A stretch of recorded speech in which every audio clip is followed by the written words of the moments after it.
नमस्कार, पूजा रेसिपीमध्ये सर्वांचे स्वागत आहे।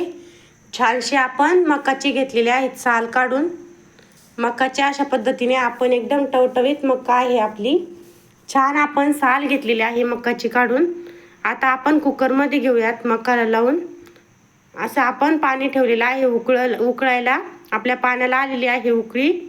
आपण आता त्याच्यामध्ये टाकलेलं आहे जाडे मीठ। मक्का उकडत असताना कधीही जाडे मीठच टाकायचे, म्हणजे मक्काला टेस्ट छान येते, एकदम टेस्टी लागते उकडलेली मक्का। असे आपण 2 काप करून घेतलेले आहेत मक्काचे।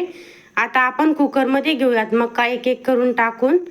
असे छान आपण सर्व मक्का घेणार आहोत कुकरमध्ये टाकून आणि कुकरच्या 4 शिट्ट्या घेणार आहोत काढून।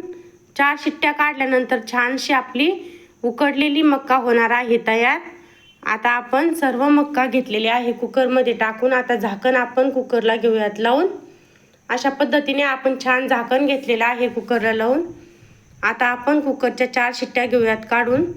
4 शिट्ट्यानंतर आपली मक्का एकदम छान अशी उकडणार आहे। अशी मस्त आपली मक्का उकडलेली आहे। आता आपण मक्का बघूयात आपली कशी झालेली आहे ते। एकदम छान झालेली आपली मक्का। आता आपण मक्काला घेऊयात प्लेटमध्ये काढून। अशी आपण प्लेटमध्ये घेतलेली आहे मक्का काढून। अशी बघा किती छान अशी आपली उकडलेली आहे मक्का। अशी उकडलेली मक्का एकदम छान लागते, त्यामुळे एक वेळ अशा पद्धतीने उकडलेली मक्का नक्कीच करून बघा।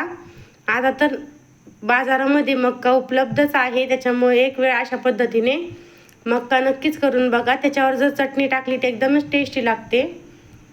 अशा पद्धतीची मक्का एक वेळ नक्की करून बघा। लाईक शेअर सबस्क्राईब करायला मात्र विसरू नका।